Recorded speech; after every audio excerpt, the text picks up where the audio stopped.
From the CBS Bay Area studios, this is KPIX 5 News. Welcome back. It's just about 6:30. Good morning. I'm Devin Fehely. And I'm Melissa Caen. All is back to normal this morning after a shutdown caused major problems for people trying to get out of San Francisco. All Oakland-bound lanes were briefly closed last night after a van burst into flames on the bridge's lower deck.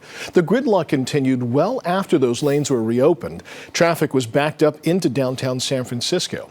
KCBS radio reports the van's owner had set up flares after the van broke down, and those flares ignited some fuel that had leaked from the vehicle.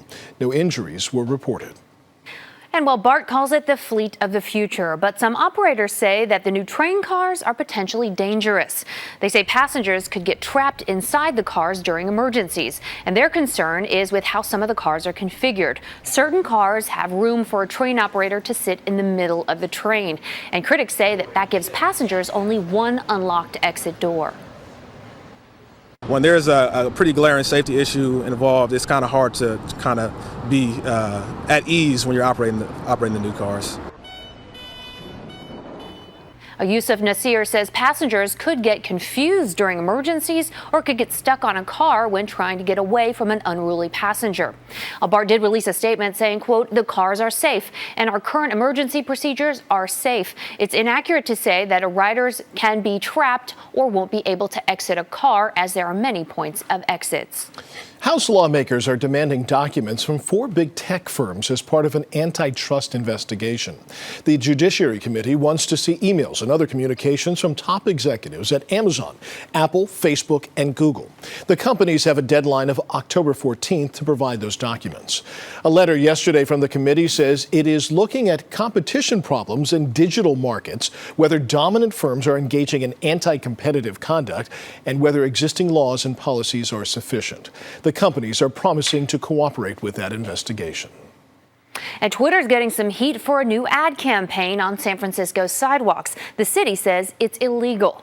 Sidewalk stencils appeared by Twitter headquarters on Market Street this week. Twitter says they're part of a campaign to promote healthy conversations on Twitter. The city says it's vandalism. San Francisco's Public Works says that the department may have to clean up the graffiti, and if that happens, Twitter will be fined. Also this week, Twitter put up signs in the Powell Street BART station featuring user tweets, and this is part of an ad campaign. At the state capitol, the final day of the legislative session took a gruesome turn. Senators had to evacuate the chamber last night after an anti-vaccine activist hurled red liquid from the gallery above, yelling, "That's for the dead babies." 6 lawmakers were struck by what appears to be blood. The senators were understandably outraged, calling it a criminal act, and more peaceful protesters also condemned it. Despicable, and absolutely nobody in our group would condone some kind of action like that. We're not about violence. If you notice the arrests that have happened earlier in the week, all of that was peaceful. State Senator Scott Wiener tweeted, "These anti-vaxxers are engaging in criminal behavior. They have now repeatedly assaulted senators and are engaging in harassing and intimidating behavior every single day as we try to do the people's work. They're a cancer on the body politic and are attacking democracy." Senator Melissa Geraldo, who was also struck by that liquid, wrote, "Today's event was an unacceptable example of the challenges we face. As always, we will rise above." Police are now testing whether that liquid really was blood. Meanwhile, the Senate reconvened in a committee room upstairs. And for the first time since the college admission scandal broke, a parent has been sentenced.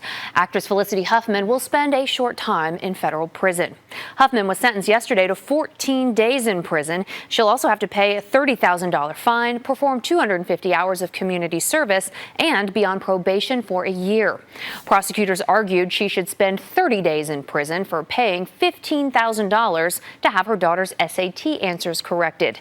She was sentenced to half of that after pleading guilty to conspiracy to commit fraud.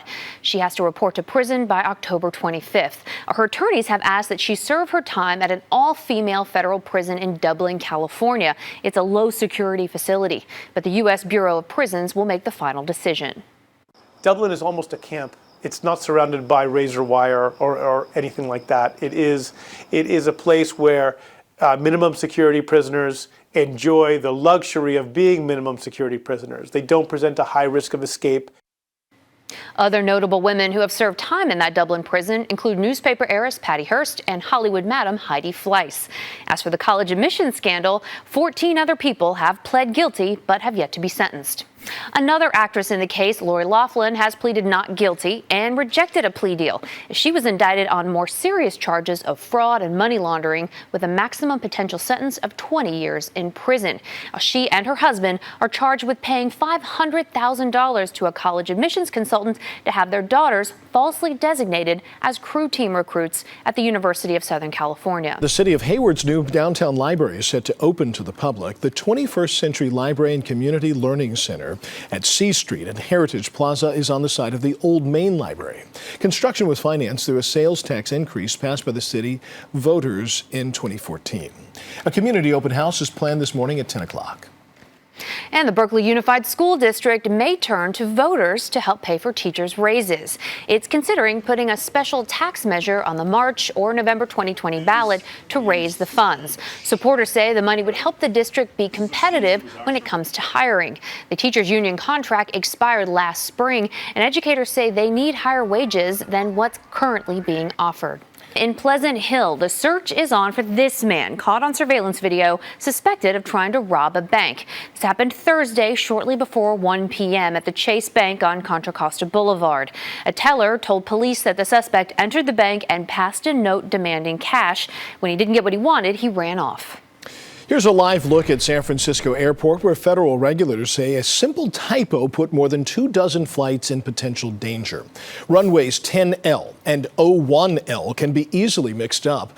The Federal Aviation Administration says 25 times over the last 3 years, pilots punched the wrong one in. The problem is, one of those runways is much shorter than the other, and the planes took off with almost no runway left. Airport officials say the issue has since been resolved. As for another ongoing problem at the San Francisco International Airport, more flight cancellations and delays because of repair work on another runway. Here's a look at the numbers just from yesterday. This has been going on for several days now. Now, the airport does say, however, that repairs are going faster than expected. Investigators will now begin to examine the remains of the burnt-out Conception dive boat. The wreckage was transported yesterday to the Southern California Naval Base by tugboat. A fire broke out September 2nd, trapping all of the passengers below deck. All 34 victims have now been recovered, and the focus turns to figuring out how that fire started. An NTSB report says there was no night watchman as required. Investigators are looking at whether lithium and ion batteries used to charge phones and cameras might have overheated during the night. Activists blocked one of San Francisco's most dangerous intersections, saying they want to stop traffic from claiming another victim. Last night, they made their point with a die-in at Leavenworth and Golden Gate. This is the same place where a 12-year-old boy nearly died this week when he was hit by a car. The activists say the city should make changes now before someone else gets hit. And that means speed bumps and longer crosswalk times, maybe even a ban on cars in the Tenderloin. I can really watch before I cross, because there have been so many times that I was touched by a car. Why are we waiting till somebody dies at an intersection? Why are we waiting till there's another chalk line before we make changes?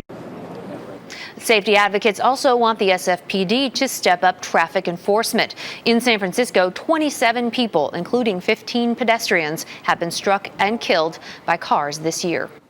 Senior Trump administration officials, including Housing Secretary Ben Carson, are heading west to intervene in California's homeless crisis. The feds are reportedly considering drastic action to clean up LA Skid Row and other homeless encampments. But advocates say it's more housing and services that the homeless need, not brute force. It's unclear if Northern California will also be targeted. However, the trip could coincide with President Trump's first visit to the Bay Area since his election to attend a high-dollar fundraiser. And so many of us will actually feel the improvement today. You're just going to have to be like right in the immediate bay or near the water. If you're inland, forget it. It's almost as hot as yesterday was, but you will get about a 4 or 5 degree drop. That means 96 will be the number for many inland locations in general. Had you had 100 yesterday in places like Concord and Livermore, Santa Rosa, you came in at 98. You come back down to 94 today. And as we look across the rest of the 7-day, the real headline now becomes rain. Monday, it's not going to be a lot, and it won't have a major impact on your life. But light rain on Monday morning, a lot of people will be talking about it. So we're starting the conversation. All right. Well, thank you so much for watching. It's time for us to call it a morning. Thank you for watching KPIX 5. We'll be back here tomorrow morning at 6 o'clock.